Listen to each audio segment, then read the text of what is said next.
Malinang puso ng gindumara ang HIV/AIDS Symposium sa Eastern Samar National Comprehensive High School.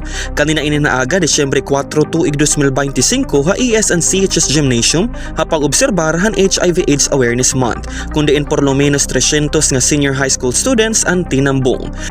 Ang nasabing aktibidad ay naging malinang puson hapag ikipagsumpayan ng City Health Office sa Provincial Health Office, City Population Office ng DepEd Borongan City Division. Sumalakan Dr. Patricia Bernadette Apita, Borongan City Health Officer, ang aktibidad ay nagtutuyo ang maghatag hinusto nga impormasyon ngan awareness han mga estudyante kung ano ang HIV/AIDS, proseso han transmission, paagihan paglikay ngan pagpakusog han responsable nga pagdedesisyon parte ha panlawas. Ginhighlight gihapon ang symposium ang pagwarahan stigma ngan diskriminasyon kontra han mga apektado hini nga kondisyon. Sumalapahi iya 1/3 hiton mga kaso ang HIV/AIDS inag-iedad hin 10 to 15 years old. Salit importante ang nasabi nga symposium para han mga estudyante.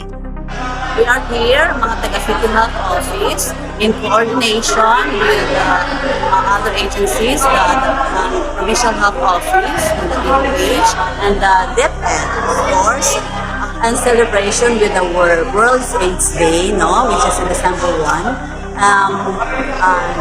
Ginbuhat namon and namon pag-lecture about HIV/AIDS para han ating mga estudyante dinhi sa comprehensive kasi mostly of our cases, one-third of the cases here are children, no, ages 10 to 15, no?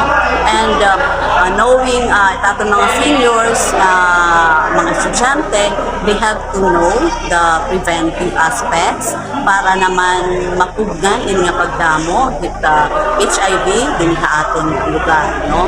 Dugang paniya ini nga aktibidad rin kabahin ang pagmarkahan World AIDS Day nga nagtutuyo nga makahatagin awareness ngadtuhan mga estudyante.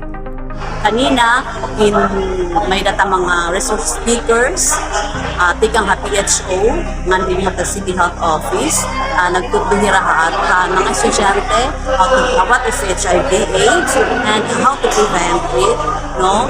And nag-enjoy naman, very cooperative and participative ang mga estudyante.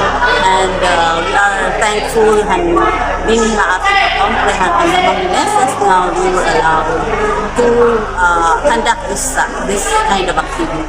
Kind of proud yan this is in relation to the celebration of World AIDS Day, no? And to make an awareness, no, ng ating mga kabataan, especially mga estudyante din sa ating lugar. Padayon naman yung ginduduso ang City Health Office ang mga programa nga nagtatarget ang youth awareness sa mental health, reproductive health, and health education, kupod na ang kampanya hini nga HIV/AIDS awareness. Tikang dira syudad han Borongan, Julius Gilbert Malian, Eastern Samar News Service.